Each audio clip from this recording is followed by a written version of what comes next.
Hidden love എന്നിട്ട് നമ്മുടെ 19ാമത്തെ എപ്പിസോഡിൻ്റെ തുടക്കത്തിൽ ഇന്റേൺഷിപ്പിന് സെലക്ഷൻ കിട്ടിയവരും സാക്ഷി സന്തോഷത്തോടെ ഫ്രണ്ട്സിനെ അറിയിക്കുന്നു. അവസാന നിമിഷം കിട്ടിയ സന്തോഷമായതുകൊണ്ട് അവൾ ശരിക്കും ത്രില്ലടിക്കുന്നുണ്ട്. അടുത്ത ദിവസം വാങ് റൂമിലിരുന്ന് മെങ്ങിൻ്റെ ഇന്റർവ്യൂ എഡിറ്റ് ചെയ്യുന്നത് കണ്ട് വേവ അടുത്ത് ചെന്ന് അവരുടെ കാര്യത്തിൽ വല്ല പ്രോഗ്രസ്സും ഉണ്ടോ എന്ന് ചോദിക്കുന്നു. പ്രത്യേകിച്ചൊന്നുമില്ല എന്ന് വാങ് പറഞ്ഞപ്പോൾ അവൾ വാങ്ങിനെ കുറിച്ച് ഉപദേശിക്കാൻ തുടങ്ങിയെങ്കിലും നിന്റെ രീതിയൊന്നും അവൾക്ക് മാച്ചാവില്ല എന്ന് പറഞ്ഞ് യൂഷിൻ തടയുന്നു. സിയൻ ഇതിനിടയിൽ ഓഫീസിൽ വെച്ച് സുഖമില്ലാതെയാകുന്നുണ്ട്. പക്ഷെ ഇപ്പോൾ ചെയ്തുകൊണ്ടിരിക്കുന്ന ഗെയിം ലോഞ്ച് ചെയ്യാനുള്ള ടൈം എടുത്തിരിക്കുന്നത് കൊണ്ട് ഈ സമയത്ത് ലീവ് എടുക്കുന്നത് ശരിയല്ല എന്ന് പറഞ്ഞ് അവർ ഹോസ്പിറ്റലിലേക്ക് പോകാൻ തയ്യാറാകുന്നില്ല. അവളുടെ ഹസ്ബൻഡും മറ്റ് സ്റ്റാഫും എല്ലാം കൂടി നിർബന്ധിച്ച് അവളെ ഹോസ്പിറ്റലിലേക്ക് കൊണ്ടുപോകുന്നു. അങ്ങനെ അവൾ പെട്ടെന്ന് ലീവ് എടുക്കേണ്ടി വന്നതുകൊണ്ട് ജാഷുവിൻ്റെ ഉത്തരവാദിത്തം കുറച്ചുകൂടി കൂടുന്നു. വെക്കേഷൻ ആയതുകൊണ്ട് ഹോസ്റ്റലിൽ എല്ലാവരും പ്ലാൻ ചെയ്തിരുന്ന അനുസരിച്ചുള്ള തയ്യാറെടുപ്പുകളിലാണ്. വേവേ ഷെങ്ങിനൊപ്പം ട്രിപ്പ് പുറപ്പെടാൻ വേണ്ടി റെഡി ആയിക്കൊണ്ടിരിക്കുന്നു. യൂഷിനും സാങ്ഷിയും ഇന്റേൺഷിപ്പിന് പുറപ്പെടാനുള്ള തയ്യാറെടുപ്പിലാണ്. ഒരു ഒഫീഷ്യൽ ലുക്ക് കിട്ടാൻ വേണ്ടി ആ രീതിയിലാണ് സാങ്ഷി ഡ്രസ് ചെയ്തിരിക്കുന്നത്. യൂഷിൻ വർക്ക് ചെയ്യാൻ പോകുന്ന കമ്പനി ഹോസ്റ്റലിൽ നിന്ന് 2 മണിക്കൂർ യാത്രയുണ്ട്. അതുകൊണ്ട് അവൾ അവിടെയാണ് സ്റ്റേ ചെയ്യുന്നത്. ഈ ടൈമിൽ ഹോസ്റ്റലിൽ സാങ്ഷി തനിച്ചല്ലേ ഉള്ളൂ. തനിച്ച് നിൽക്കാൻ പേടിയുണ്ടെന്ന് വേവേ അവളോട് ചോദിക്കുന്നു. എനിക്ക് പേടിയൊന്നുമില്ല എന്ന് സാങ്ഷി പറഞ്ഞപ്പോൾ അഥവാ പേടി തോന്നിയാലും എന്നെ വിളിച്ചാൽ മതി, ഞാൻ ഉടനെ എത്തിക്കോളാം എന്ന് യൂഷിനും പറയുന്നു. നിന്റെ കമ്പനി ആർക്ക് വേണം?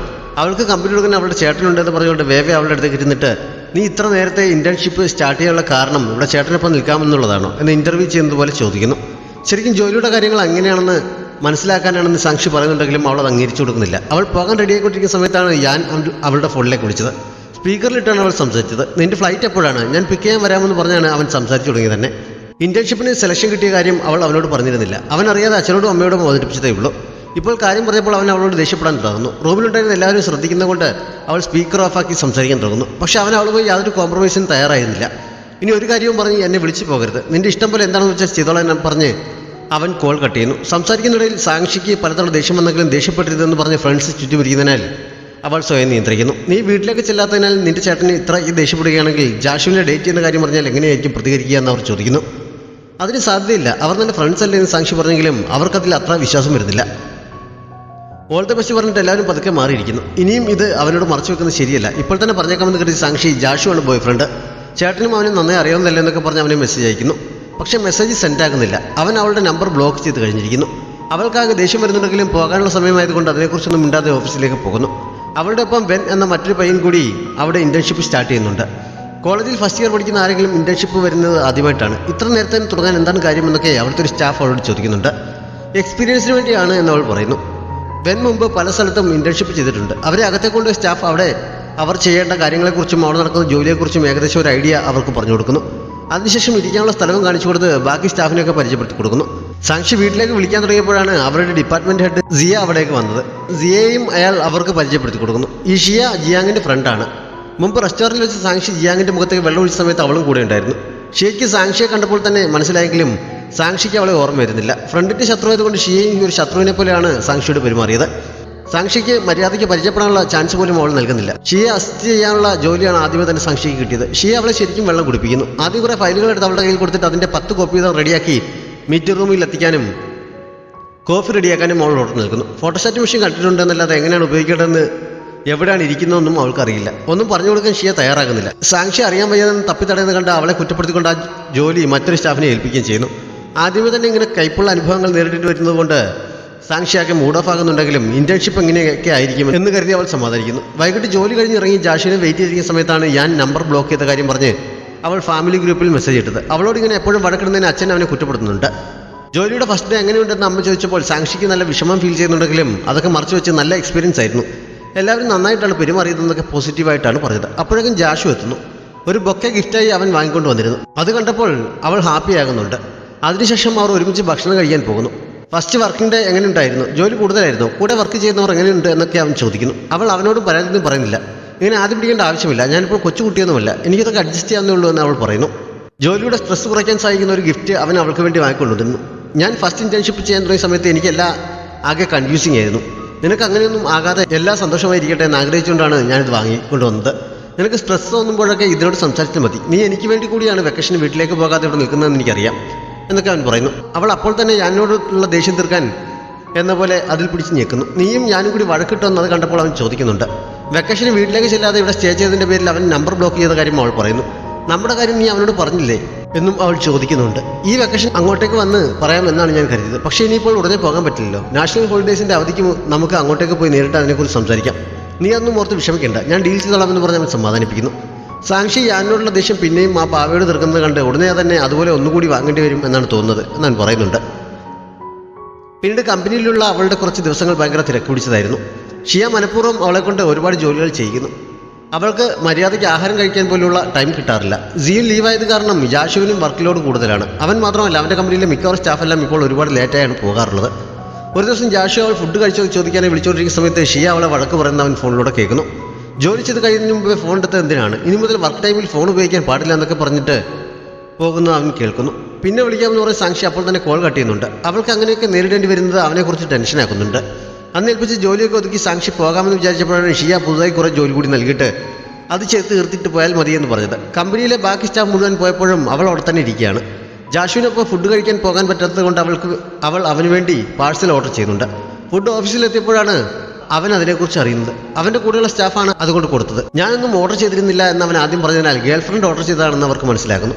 അതുകൊണ്ട് അതിൽ എന്താണെന്ന് അറിയാൻ എല്ലാവരും നല്ല താല്പര്യം കാണിക്കുന്നുണ്ടെങ്കിലും ആരെയും കാണിക്കാൻ അവൻ സമ്മതിക്കുന്നില്ല. എല്ലാവരും പോയ ശേഷമാണ് അവനതെല്ലാം തുറന്ന് ടേബിളിൽ വെച്ച് ഫോട്ടോ എടുത്തതിന് ശേഷം അവളെ വിളിക്കുന്നു.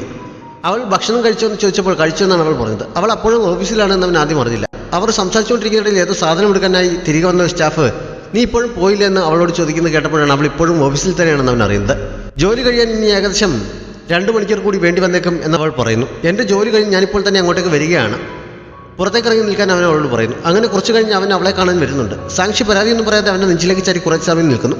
ശരിക്കും ഞാൻ നിൻ്റെ ആദ്യത്തെ ഗേൾഫ്രണ്ടാണോ എന്ന് ആ സമയത്ത് അവൾ ചോദിക്കുന്നുണ്ട്. അവൻ മറുപടി നൽകാൻ വൈകുന്ന കണ്ട് സംശയത്തോടെ അങ്ങനെയല്ലേ എന്ന് എടുത്ത് ചോദിക്കുന്നു. അങ്ങനെ തന്നെയാണ്, നിനക്കിപ്പോൾ ഇങ്ങനെ സംശയം തോന്നാൻ എന്താണ് കാരണമെന്ന് അവൻ ചോദിച്ചപ്പോൾ ഒന്നുമില്ല എന്ന് പറഞ്ഞ് അവൾ ഒഴിഞ്ഞു മാറുന്നു. കുറച്ച് സമയം തമാശയൊക്കെ പറഞ്ഞ ശേഷം അവൾ വീണ്ടും അവൻ നെഞ്ചിലേക്ക് ചാരി കിടക്കുന്നുണ്ട്. ജോലിയുടെ സ്ട്രെസ് അവൾക്ക് താങ്ങാവുന്നതിൽ കൂടുതലാണെന്ന് അവൻ മനസ്സിലാക്കുന്നു. നീ ഇതുവരെ കണ്ട സാഹചര്യം അല്ല ഓഫീസുകളിൽ. അവിടെ നിനക്ക് മുകളിൽ പല ഡിപ്പാർട്ട്മെൻറ്റുകളും ഓഫീസുകളും ഒക്കെ ഉണ്ടാകും. അവർക്കൊക്കെ പല പല ഉത്തരവാദിത്തങ്ങളായിരിക്കും. പലതും നിനക്ക് ഉൾക്കൊള്ളാൻ കഴിയാതെ വന്നേക്കാം. പക്ഷേ ആര് പറയുന്നതൊന്നും മനസ്സിലേക്ക് എടുക്കേണ്ട ആവശ്യമില്ല. നീ ഒരു ഇന്ത്യൻ മാത്രമാണ്, അതുകൊണ്ട് എല്ലാം കാണുകയും പഠിക്കുകയും ചെയ്യാൻ മാത്രമേ കഴിയൂ. അത് അതിൻ്റേതായ രീതിയിൽ മാത്രം കണ്ടാൽ മതി എന്നൊക്കെ പറഞ്ഞ് അവൻ അവളെ ആശ്വസിപ്പിക്കുന്നു. അവൻ കുറച്ചു നേരം അങ്ങനെയൊക്കെ സംസാരിച്ചപ്പോൾ അവൾക്ക് കുറച്ച് ഉന്മേഷം തോന്നുന്നുണ്ട്. നിന്നോട് സംസാരിച്ച് കഴിഞ്ഞപ്പോൾ നല്ല ചാർജ് ആയതുപോലെ തോന്നുന്നു എന്നവൾ പറഞ്ഞപ്പോൾ എങ്കിൽ ഇനി എനിക്ക് കൂടി കുറച്ച് ചാർജ് തരാൻ എന്ന് പറയുന്നു. അവൾ ചിരിച്ചുകൊണ്ട് അവനെ കെട്ടിപ്പിടിക്കുന്നുണ്ട്. അങ്ങനെ കുറേ സമയം നിന്നപ്പോൾ അവളുടെ ഫോണിലേക്ക് ഒരു കോൾ വരുന്നു. പക്ഷെ അറ്റൻഡ് ചെയ്യാൻ മനസ്സിലാത്ത പോലെ അവൾ അങ്ങനെ നിൽക്കുകയാണ്. അവൻ 3-4 തവണ പറഞ്ഞതിന് ശേഷമാണ് പിടിവിട്ടത്. ഷിയ ആയിരുന്നു വിളിച്ചത്. അന്ന് രാത്രി തന്നെ ചെയ്തു തീർക്കുന്ന കുറേ ജോലി ഷിയ വീണ്ടും അവളെ ഏൽപ്പിക്കുന്നു. അപ്പോഴേക്ക് ജാഷുവിനും ഓഫീസിൽ നിന്ന് മെസ്സേജ് വരുന്നുണ്ട്. അവൻ അവളെ ഹോസ്റ്റലിൽ കൊണ്ടാക്കിയിട്ട് വീണ്ടും ഓഫീസിലേക്ക് പോകുന്നു. സാക്ഷി രാത്രി ഒരുപാട് സമയം ജോലി ചെയ്യേണ്ടി വരുന്നുണ്ട്.